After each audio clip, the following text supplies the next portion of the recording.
Boa noite a todos. Que a graça e a paz do nosso Senhor Jesus Cristo seja conosco. Vamos continuar nesse culto santo ao Senhor, agora meditando na sua palavra, sendo edificados pela exposição da sua palavra neste livro de Daniel que temos visto ao longo dessa série Habitantes de Outro Reino. Nós entramos aqui já há duas mensagens na segunda metade do livro de Daniel, uma porção desse livro que tem uma estrutura literária bem diferente da primeira metade que nós já vimos, muita simbologia, muita linguagem apocalíptica, revelacional da parte de Deus, muita linguagem escatológica acerca do fim dos tempos.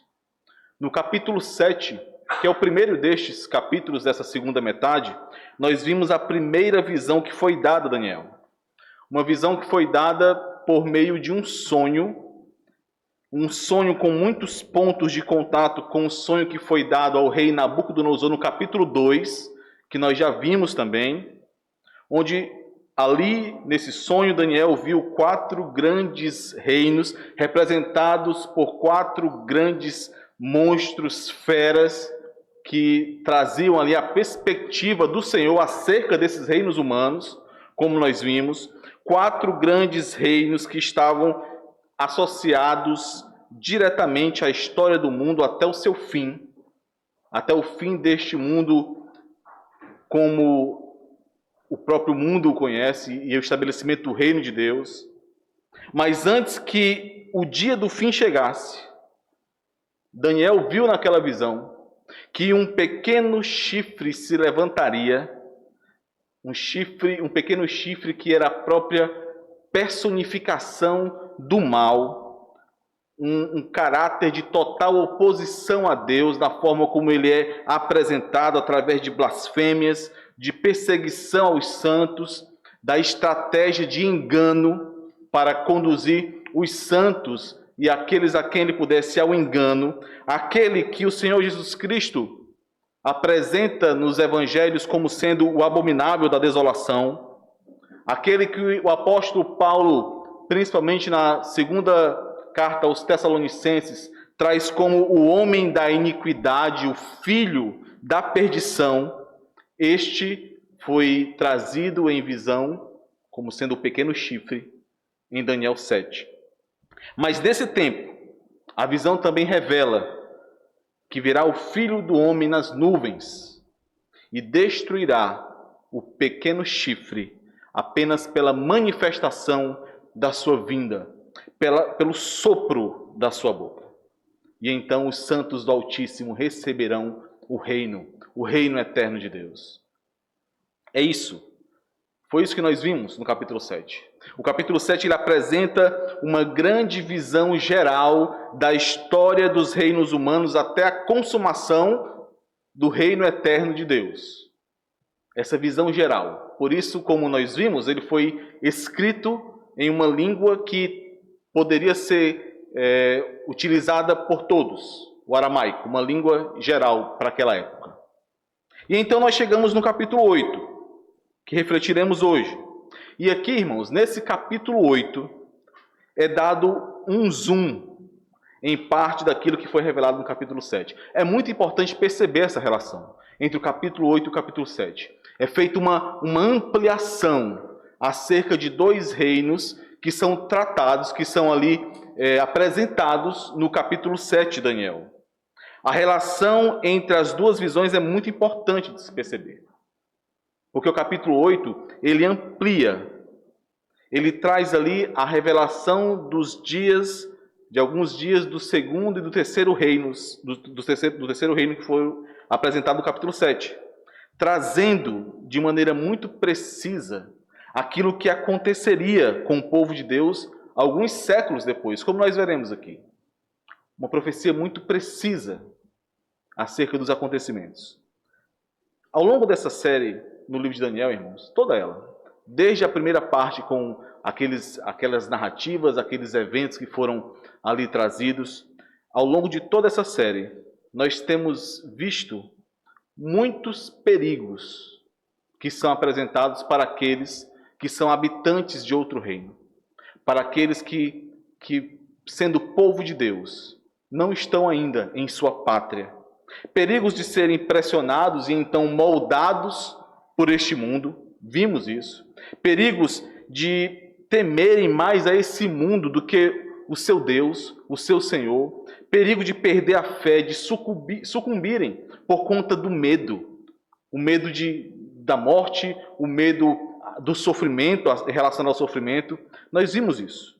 Mas nesse capítulo 8, em meio a essa visão que é apresentada aqui, que é dada a Daniel, dentro desse contexto em que em breve o reino da Babilônia cairia e viria um outro reino, um novo reino, teoricamente mais amigável ao povo de Deus, inclusive permitindo a reconstrução da nação por meio de Ciro, como nós já vimos um pouco, inclusive. Em meio a essa possibilidade, irmãos, de conforto, de tranquilidade, de suposta paz nesse mundo, debaixo de um reino humano, o povo de Deus recebe um alerta importantíssimo aqui, nessa visão do capítulo 8. Um alerta que é atemporal, que cada vez que essa porção é lida, precisa ser percebida pelo povo de Deus. Viver despreocupadamente nesse mundo, que é a isca do pequeno chifre aqui no capítulo 8, no versículo 25. Viver despreocupadamente nesse mundo, e já antecipando despreocupadamente aqui, traz um estado, a ideia de um estado de tranquilidade, de conforto, de paz, sendo que tais coisas não tem como fonte o Deus Santo, e sim este mundo. Então, viver despreocupadamente nesse mundo é brincar com o perigo de ser tomado por ele, de ser enganado e destruído por ele, como fez aqui o pequeno chifre na porção final dessa visão, com muitos que viviam despreocupadamente. Nós já vimos sobre esse perigo, irmãos, de flertar, de viver de maneira ingênua em relação ao mundo. Nós temos visto isso, inclusive, nos devocionais em Provérbios, onde temos visto que o caminho da ingenuidade é o mesmo caminho da impiedade, chegará no mesmo resultado da impiedade. E a dura verdade que nós precisamos enfrentar aqui, como habitantes de outro reino, é que apesar do nosso anseio e da firme convicção de que o Filho do Homem virá nas nuvens para consumar a sua obra, apesar disso, irmãos, como é revelado no capítulo 7, nós vimos, é muito possível que nós tenhamos ainda uma longa viagem pela frente, um longo período antes de chegarmos na nossa pátria celestial. E é por isso que nós não podemos viver de maneira despreocupada. E é por isso que precisamos estar alertas, atentos aos perigos de sermos enganados, seduzidos, corrompidos por este mundo. É por isso. Porque nós sabemos, já nos foi dada a realidade sobre a consumação dos tempos. Já sabemos, mas até lá, e não sabemos quando ela acontecerá, até lá precisamos nos manter alertas, firmes, caminhando como habitantes de outro reino, não deste mundo. Não dá para achar, irmãos, infelizmente precisamos ser alertados e lembrados o tempo todo sobre isso, mas não dá para achar que nós podemos desfrutar de paz, de tranquilidade, de descanso e segurança quando é o mundo que está nos oferecendo isso. Quando a nossa fonte de paz é o mundo, quando a nossa fonte de segurança é o mundo e os governos desse mundo, não dá para achar que é possível viver uma relação de respeito mútuo, de cordialidade com esse mundo. Essa expressão, viver despreocupadamente, traz essa ideia também daqueles que firmaram uma espécie de aliança com o pequeno chifre e então foram enganados e traídos. Não dá para achar que podemos viver aliançados, mantendo um respeito e uma cordialidade com esse mundo. Não dá. Tiago fala sobre isso em sua epístola. Quando ele diz: infiéis, não sabeis que a amizade com o mundo é inimizade com Deus? Como escapar, então, irmãos, do perigo de encontrar e buscar conforto e segurança em um mundo que é hostil ao Senhor? Como? Como preparar as futuras gerações, aqueles que irão conduzir o estandarte da igreja?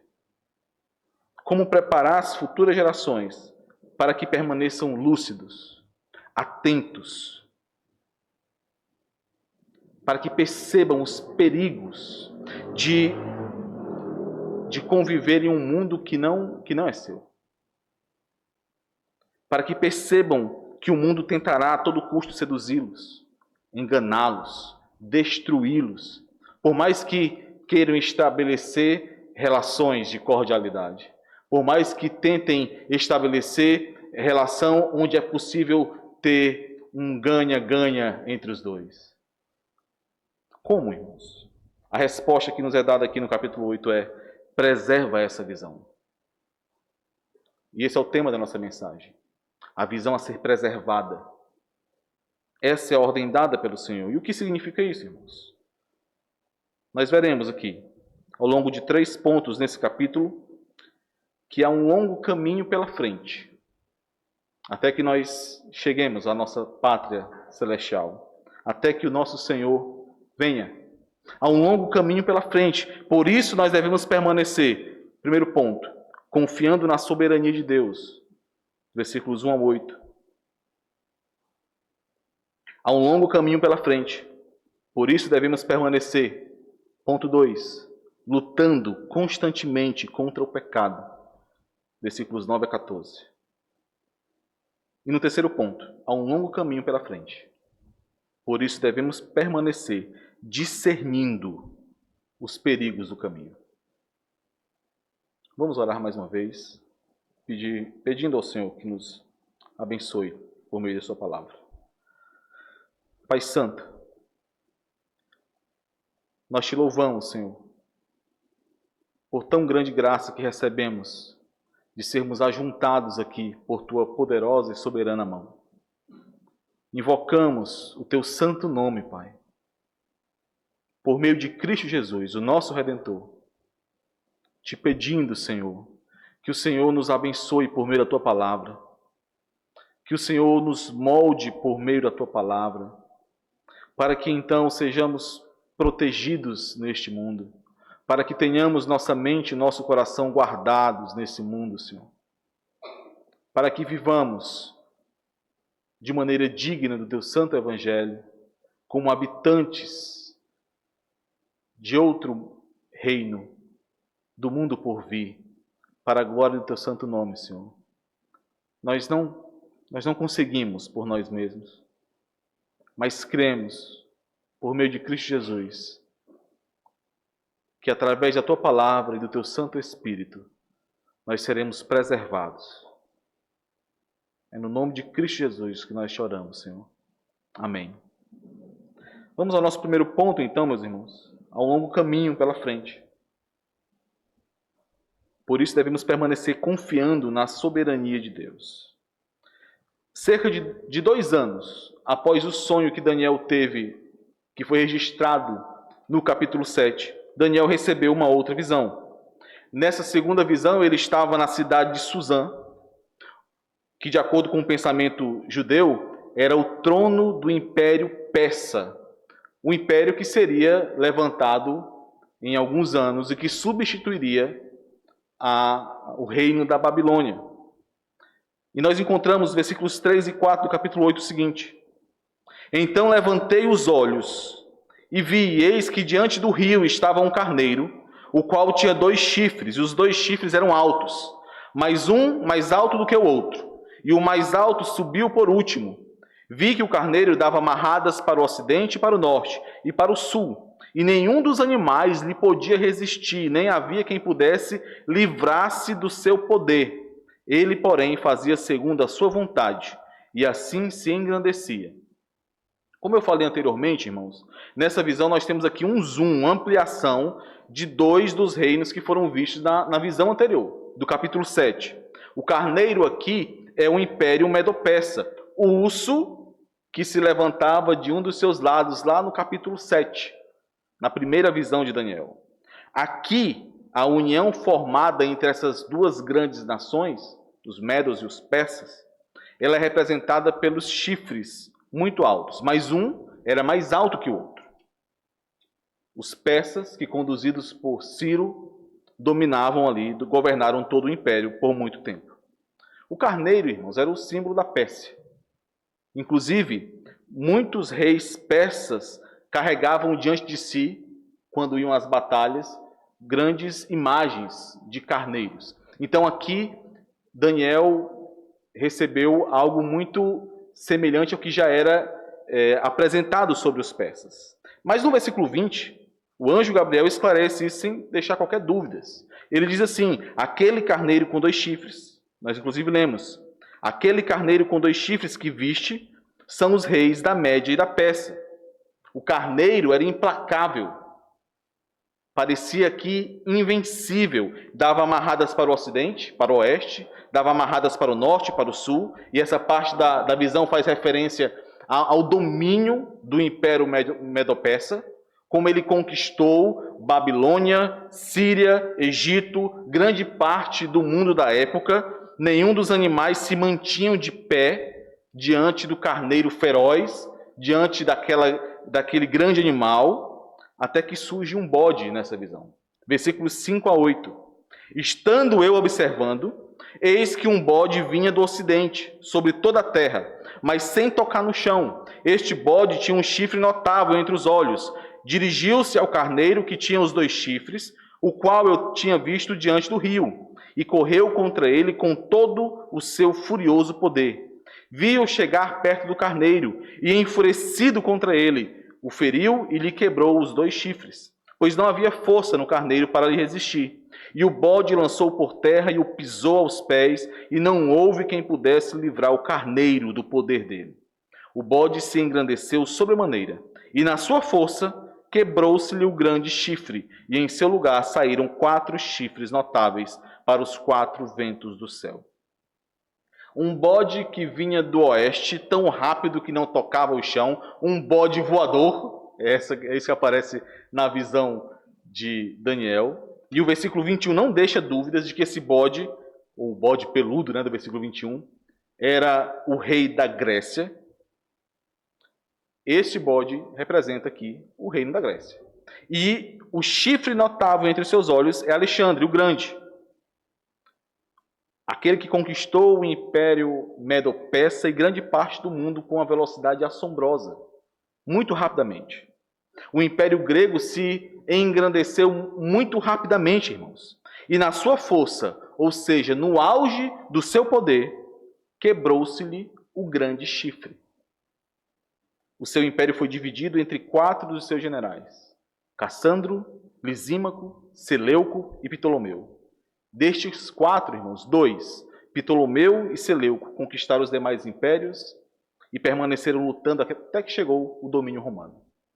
Assim aconteceu. E essa visão traz detalhes muito precisos acerca do que aconteceu.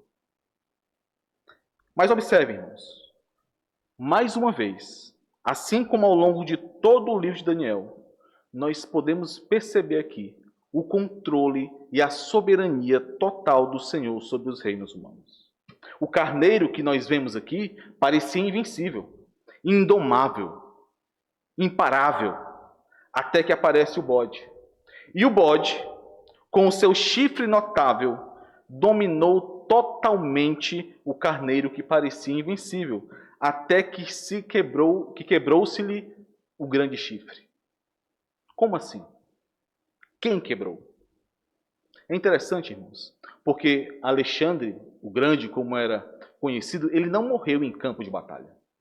Não. Ele foi acometido por uma febre misteriosa e em 12 dias ele morreu. o Senhor quebrou o grande chifre. Deus ainda estava no comando aqui. Da mesma forma, nós ainda veremos, ainda hoje, da mesma forma, o pequeno chifre que se levantaria com grande poder, com grande autoridade, derrubando e pisando o povo de Deus, esse também seria quebrado sem esforço de mãos humanas. Não importa quão grande, quão ameaçador, quão invencível o império ou força humana pareça ser. Este jamais moverá 1 centímetro sem que assim o Senhor determine.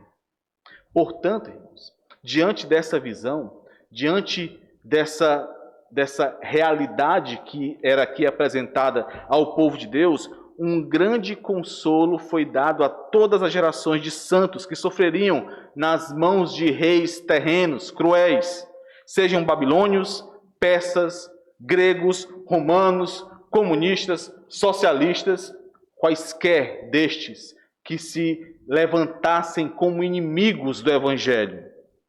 Estes, que a olhos humanos pareciam invencíveis. Estes, que a olhos humanos pareciam não poder serem parados por ninguém. Como grandes monstros, imparáveis. Estes estão, na verdade, debaixo das mãos poderosas do Senhor. E não há nada que possam fazer sem que assim o Senhor determine. Deus está no controle, irmãos. Ele é soberano. Não podemos nos cansar de lembrar acerca disso. Deus está no controle. Ele é soberano. Mas pode ser que para você, hoje aqui, os grandes monstros que ameaçam e que parecem invencíveis e poderosos, que parecem estar tomando o controle da sua vida, te deixando sem saída. Talvez não sejam impérios mundiais ou líderes perversos. Talvez não sejam. Mas sim ameaças bem mais pessoais, bem mais próximas. Talvez a sua saúde pareça ameaçá-lo muito mais. Pelas incertezas de uma doença que você está enfrentando. Talvez a incerteza sobre o futuro de um ente querido que você tem cuidado. Talvez o medo pelas constantes rebeldias e a sensação de fracasso na instrução dos seus filhos, do seu lar. Talvez dores e sofrimentos que você achava que em algum momento cessariam, mas que não pararam. Você ainda não recebeu alívio. Esses monstros que tantas vezes, irmãos, parecem nos lançar sobre a terra e nos pisotear, como se não pudéssemos fugir da sua força e do seu poder. Lembrem, irmãos, tais monstros, tais medos, também estão debaixo do controle soberano de Deus. Também estão. Aquele que levanta reis e remove reis, como nós vimos aqui em Daniel, aquele que tem o controle total sobre os reinos deste mundo, é o mesmo que está no controle da sua vida. E é maravilhoso sabermos que o nosso Deus é o Deus Todo-Poderoso, infinito, mas também é um Deus pessoal, que cuida de nós. O Deus que controla e opera os governos mundiais, que opera no mundo como um todo, é o mesmo que escuta o seu clamor, que vê a sua luta e que não despreza a sua contrição. Por isso, meu irmão, confie na soberania de Deus. Confie no controle dele, mesmo quando parece que o mal está vencendo.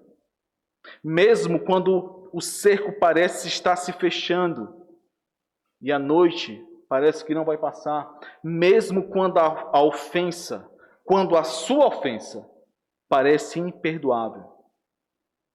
O Deus Todo-Poderoso está no controle de todas as coisas, desde os reinos deste mundo, até os fios da sua cabeça, ou a falta deles também, né? Não há nada que escape de suas mãos, meu irmão. Não há nada que escape das mãos do Senhor. Há um longo caminho pela frente, até chegarmos em nossa pátria celestial. Por isso nós devemos permanecer confiando na soberania de Deus. E devemos permanecer também lutando constantemente contra o pecado. E nós veremos aqui do versículo 9 ao versículo 14. A visão de Daniel não acabou ali com os 4 chifres que tomaram o lugar do grande chifre na cabeça do bode que foi quebrado. Não parou ali. O versículo 9 avança cerca de 150 anos de batalhas entre 2 impérios que se levantaram lá de Alexandre, os Ptolomeus do Egito e os Seleucidas da Síria, até chegar a um outro chifre, a um outro pequeno chifre, que nem de longe tinha a envergadura de seus antecessores, nem sequer assumiria o trono, não era o próximo na linha de sucessão do trono. É quase um consenso, irmãos, que essa visão veio a se cumprir em Antíoco IV Epifânio, um cruel imperador Seleucida que foi responsável por um período muito negro da história dos judeus, da história do povo de Deus. Período esse que inclusive culminou na Guerra dos Macabeus, que está registrado ali nos livros apócrifos de 1º e 2º Macabeus. Mas vamos ler aqui do versículo 9 ao versículo 11 do capítulo 8 de Daniel. De um dos chifres saiu um chifre pequeno e se tornou muito forte para o sul, para o oriente e para a terra gloriosa, ou seja, a terra do povo de Deus. Cresceu até atingir o exército dos céus, o exército do povo do Deus dos céus. Então aqui a visão aponta para o povo de Deus. Cresceu até atingir o exército dos céus, alguns do exército das estrelas lançou por terra e os pisou, falando ali da opressão contra o povo de Deus.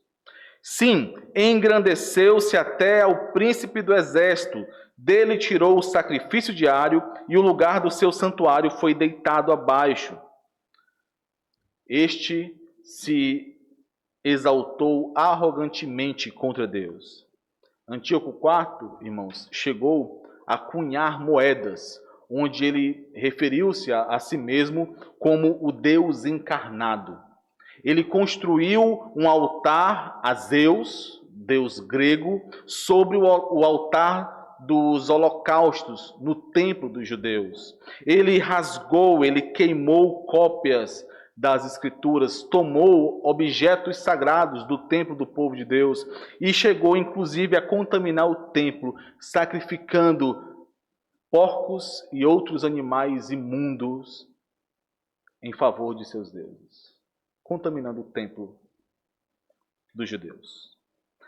Mas, diante daquilo que vimos no ponto anterior, de que Deus é soberano, de que o Senhor está no controle de todas as coisas, como um pequeno chifre pôde se levantar e fazer tais coisas contra o Deus soberano, contra aquele que tem controle sobre todas as coisas, contra o seu templo e contra o seu povo. Versículo 12. O exército dos santos, o povo de Deus, o exército lhe foi entregue. Quem entregou? Mais uma vez esse passivo aqui, esse passivo divino. O exército lhe foi entregue. Quem entregou? Com o sacrifício diário, por causa das transgressões ou rebelião, e deitou por terra a verdade, e o que fez? Prosperou. Observem aqui, irmãos, desse versículo 12. É por causa das transgressões que o exército do povo de Deus e o sacrifício diário, bem como o santuário, foram entregues ao poder do pequeno chifre. Por causa das transgressões. Por causa das transgressões de quem? Por causa da rebelião de quem? Alguns intérpretes da Escritura entendem que essas transgressões, essa rebelião, está associada ao pequeno chifre, a rebelião dele. Contudo, irmãos, faz muito mais sentido se entendermos essa transgressão ou essas transgressões como a rebelião do próprio povo de Deus. Algo que inclusive é abordado na oração de Daniel, pedindo, clamando por arrependimento, por perdão para o povo de Deus, lá no capítulo 9, que nós veremos ainda. Afinal, irmãos, se percebermos aqui, o resultado das transgressões é que o exército do povo de Deus e os seus santuários são entregues ao poder do pequeno chifre. Foi porque não ouviram a voz do Senhor para guardarem os mandamentos e os estatutos que ele ordenou, como nós encontramos em Deuteronômio, capítulo 28. Foi por isso que foram entregues. O primeiro livro de Macabeus, obviamente, não é um livro inspirado, mas ele é uma boa fonte histórica do período para que nós possamos perceber o contexto que antecedeu a destruição causada por Antíoco IV.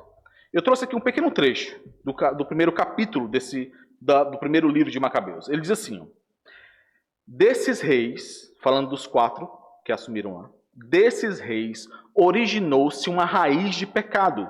Antíoco Epifânes, filho do rei Antíoco, que havia estado em Roma como refém, e que reinou no ano 137 do reino dos gregos. Nessa época, saíram também de Israel uns filhos perversos, que seduziram a muitos outros, dizendo: vamos e façamos alianças com os povos que nos cercam, porque desde que nós nos separamos deles, caímos em infortúnio sem conta. Semelhante linguagem pareceu-lhes boa, e houve entre o povo quem se apressasse a ir ter com o rei Antíoco IV, o qual concedeu a licença de adotarem os costumes pagãos. Edificaram em Jerusalém um ginásio como os gentios, dissimularam os sinais da circuncisão, afastaram-se da aliança com Deus para se unirem aos estrangeiros e venderam-se ao pecado. Mais à frente nesse livro, e também no segundo livro dos Macabeus, é narrado como o povo, seduzido por Antíoco IV, se perdeu. Grande parte do povo buscou a idolatria, os deuses gregos, e abandonaram o Senhor. Foi por causa da maldade de Israel que o povo de Deus, bem como o seu templo, o local da presença do Senhor com o povo, foram entregues nas mãos do pequeno chifre. Por causa da maldade do povo. Porque não observaram os mandamentos, as ordenanças, a aliança que o Senhor havia feito com eles. Mas o que nós aprendemos com isso, irmãos? Porque nós vivemos em uma situação muito diferente. Nós vivemos em uma nova aliança em Cristo Jesus. A maldição da antiga aliança não está sobre aqueles que são encontrados em Cristo, mas a busca por conforto em uma outra nação, em outro mundo, em um reino ao qual nós não pertencemos, que não é nosso. A busca por segurança e tranquilidade dadas por este mundo, as cordialidades e amizades com o mundo, certamente, irmãos, e por favor, estejam atentos a isso, tais coisas certamente nublam de diante dos olhos de muitos crentes a necessidade vital de lutar contra o pecado e os efeitos mortais do pecado, de conviver com o pecado, de se acostumar com o pecado. Um princípio muito claro permanece, irmãos, aqui. O pecado afasta o povo de Deus da presença dele. Assim como o santuário, a presença de Deus foi removida. O pecado afasta o povo de Deus da presença e da comunhão com Deus, que é santo. E à medida que isso vai acontecendo, pouco a pouco, dia após dia, pecado após pecado, que sequer é percebido, quanto menos confessado, mas nós nos tornamos insensíveis. Mas nós nos tornamos anestesiados pelo pecado. E cada vez menos conseguimos enxergar a ofensa, a podridão e a desgraça que é o pecado. Então, irmãos, nesses dias, você passa a se tornar mais insensível aos efeitos do pecado. Dias se passam e você não lê a palavra do Senhor. Você não anseia por ler a palavra do Senhor. E nos primeiros dias você até lembra quando vai dormir. E então promete que amanhã certamente você lerá a palavra do Senhor. Mas outro dia se passa e outro e você não sente essa necessidade. Você não sente esse anseio. E então as pregações parecem mais enfadonhas. E então as aplicações parecem menos penetrantes, menos relacionadas a você. E então as canções que você canta no culto ao Senhor parecem não tão interessantes, entediantes. Até, meus irmãos, que se você foi adotado pelo Senhor, Ele te lança ao chão, te disciplina, te purifica pelo fogo da provação e então te levanta. Estar longe da vontade de Deus e, consequentemente, da palavra de Deus é se afastar desse Deus. É por isso, irmãos, que é tão preciosa essa disciplina que nós estamos tendo da Escola Bíblica Dominical. Não deixem de perceber isso. Porque a decodificação da vontade e do propósito de Deus para o seu povo, a lei da perfeita liberdade que nos protege de nós mesmos, é isso que nos permitirá também continuar buscando santificação, buscando sermos moldados ao caráter de Cristo Jesus. É por isso que você precisa sim ser doutrinado na igreja. Doutrinado, e se essa palavra fere os seus ouvidos, busque ajuda no Senhor e na igreja do Senhor. Você precisa ser doutrinado na igreja, para que então possa entender aquilo que acontece nesse mundo, a partir da verdade, como nós vimos hoje aqui pela manhã. Mas há algo mais nessa segunda visão. Versículos 13 e 14. Depois ouvi um santo que falava, e disse outro santo àquele que falava: até quando durará a visão do sacrifício diário e da transgressão assoladora, visão na qual é entregue o santuário e o exército a fim de serem pisados? Ele me disse: até 2300 tardes e manhãs, e o santuário será purificado. Esse não era o fim do povo de Deus. O juízo de Deus sobre o pecado de Israel não duraria para sempre. O mal não triunfaria definitivamente. O povo do Senhor e o seu santuário seriam entregues ao poder do mal, mas por tempo limitado, 2300 noites e manhãs. Existem algumas divergências, irmãos, sobre o significado desses dias que são apresentados, se são dias literais ou não, mas assim como no capítulo 7 e no capítulo 9, antes e depois desse capítulo 8, da mesma forma como os períodos de tempo possuem um significado simbólico, é razoável que o mesmo aconteça aqui. Então, esses 2300 dias, que são aproximadamente 6 anos e 4 meses, representariam um tempo menor que 7 anos, que é o tempo apontado em muitos momentos na Escritura Sagrada como o tempo do juízo pleno de Deus, o período de julgamento total de Deus. Acontece isso no livro de Juízes, quando o Senhor entrega a Israel nas mãos dos midianitas por 7 anos. Acontece quando o Senhor manda uma grande fome, e ali Eliseu está conversando com uma mulher, no capítulo 8, e essa fome viria sobre a terra por 7 anos. Então aqui, esses 2300 dias indicam um período fixo, determinado e estipulado pelo Senhor, menor que o tempo total de um julgamento ao seu povo. Menor do que 7 anos. Mas observe algo maravilhoso aqui, irmãos.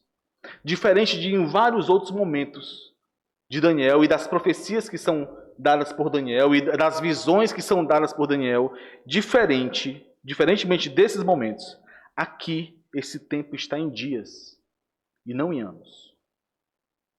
Dias.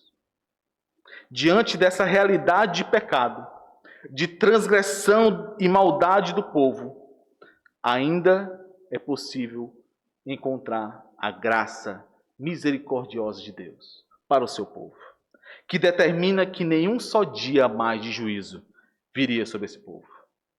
É Ele quem disciplina, quem conduz o seu povo à restauração, e isso não durará um dia a mais sequer do que Ele determinou.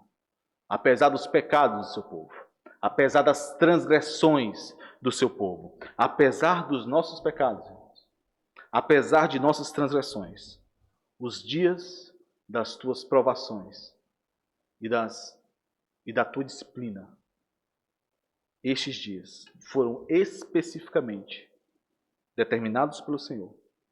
Nem um dia mais, nem um dia menos. Lembre disso e louve ao Senhor por isso. Em meio à provação, em meio à disciplina. Há um longo caminho pela frente, antes de chegarmos em nossa pátria celestial. Por isso nós devemos permanecer confiando na soberania de Deus e lutando constantemente contra o pecado. Mas também devemos permanecer discernindo os perigos do caminho. O engano do pequeno chifre. Existe uma relação muito clara entre o pequeno chifre do capítulo 7 e o do capítulo 8. Mas eles não são a mesma pessoa, irmãos. Precisamos perceber isso. O do capítulo 7, como eu relembrei hoje aos irmãos na introdução, é claramente o anticristo, o filho da iniquidade, aquele que surgirá nos últimos dias a partir do que sobrou do quarto e último reino mundial e dos seus 10 chifres, como é revelado no capítulo 7. Já o do capítulo 8 surge a partir do terceiro reino, que o próprio texto identifica como sendo o reino da Grécia. Não são a mesma pessoa. Não são. Mas o intuito de percebermos essa relação entre os dois é porque o modus operandi, a forma de agir é a mesma. É aquilo que o apóstolo João explica em sua primeira epístola acerca do anticristo e dos anticristos, do espírito do anticristo que já está nesse mundo. Observe, 1 João capítulo 2, versículo 18. Filhinhos, já é a última hora. E como ouvistes que vem o anticristo, também agora muitos anticristos têm surgido, pelo que conhecemos que é a última hora. No capítulo 4, versículo 3, João continua: e todo espírito que não confessa a Jesus não procede de Deus. Pelo contrário, este é o espírito do anticristo, a respeito do qual tendes ouvido que vem, e presentemente já está no mundo. Este é um alerta atemporal para o povo de Deus, irmãos. Por isso, essa visão ela foi dada a Daniel nesse período, mas só aconteceria alguns séculos depois. Porque algo que precisa ser percebido por todo o povo de Deus é apresentado aqui. Até que venha o homem da iniquidade. Como nós acabamos de ler aqui em 1 João. Até que venha o homem da iniquidade, o anticristo, muitos se levantarão agindo no mesmo espírito dele. O modus operandi é o mesmo, a forma de agir é a mesma. Estes são especialistas em intrigas, como nós vemos no versículo 23. Especialistas em ambiguidades, em palavras escorregadias, são cheios de astúcia. O modo de agir deles é o engano. Foi assim que Antíoco IV seduziu o povo de Israel, aproveitando essa divisão entre eles, fazendo-os ajudá-lo na conquista do Egito e depois os traindo e os oprimindo. Cheios de astúcia, habilidade para enganar, discernimento e inteligência aplicadas à maldade. Nós vimos muito sobre isso, irmãos, hoje pela manhã. Nós vimos muito sobre isso hoje. Discursos ditos intelectuais, progressistas, mas que no fim das contas sempre se resumirá à adoração. A quem você está adorando? Diante de quem você está se dobrando? Os discursos que você ouve na escola, os discursos que você ouve de colegas descolados, gente muito boa e muito fácil de conviver, de parentes e amigos de infância que não são crentes.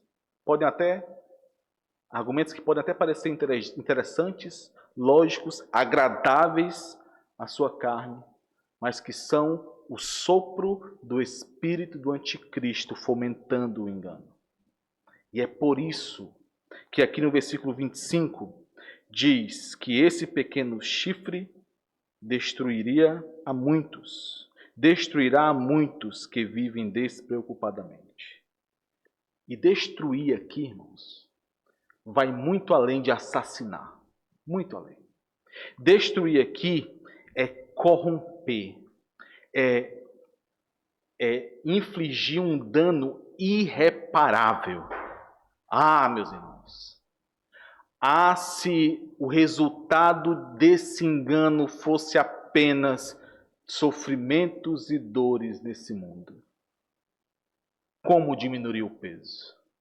Como as noites de sono que foram apontadas hoje aqui pela manhã, que são perdidas, seriam tão facilmente eliminadas? Não são apenas dores e sofrimentos nesse mundo, irmãos. Este engano, operado pelo espírito do anticristo que age nesse mundo, este engano não causa somente a morte e o sofrimento neste mundo, mas a morte e a dor eterna. É o inferno que é o resultado desse engano. É a separação total da presença de Deus que é o resultado desse engano. É por isso que a luta é tão intensa pelas almas daqueles que são entregues à igreja do Senhor. Aqueles que foram marcados para pastorear o rebanho do Senhor. Destruirá a muitos que vivem despreocupadamente. Aqueles que confiaram no espírito do anticristo. Aqueles que, por ingenuidade ou qualquer outro motivo, foram seduzidos pelo engano. Aqueles que achavam que poderiam viver em paz, que poderiam fazer acordos, que poderiam abrir as portas do coração e então foram traídos. Estes foram destruídos. E a pergunta que deve vir à sua mente nesse momento, irmãos, a cada um aqui: será que em alguma medida eu posso estar sendo enganado por um pequeno chifre? Eu posso estar sendo influenciado, conduzido, moldado pelo espírito do anticristo que já atua neste mundo? Será? Onde estão as cercas de proteção contra a astúcia, a inteligência, todo o poder de persuasão daqueles que agem pelo espírito do anticristo? Onde estão as cercas de proteção? Você se acha mais inteligente, mais esperto, capaz de se desvencilhar deste engano? Como nós temos visto em Provérbios, este mundo engole os seus inteligentes e os seus espertos no café da manhã. Destrói, sem qualquer piedade. Talvez se possa dizer assim, como o próprio apóstolo João descreve em sua epístola: o Senhor me deu o Espírito Santo, Ele me guarda do engano. E é verdade, meus irmãos, mas como Ele faz isso? Como o Senhor guarda do engano? Como? Para finalizarmos, eu quero voltar com os irmãos em um texto que nós já vimos algumas vezes aqui. Efésios capítulo 4. É um texto maravilhoso acerca dessa relação. O pastor Levando, inclusive, alguns meses atrás, pregou nesse texto específico.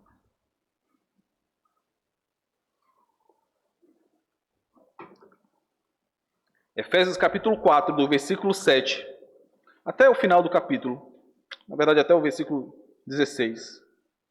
Paulo revela aqui sobre como o Senhor Jesus Cristo, ao ser assunto aos céus, Ele distribuiu dons para a igreja do Senhor.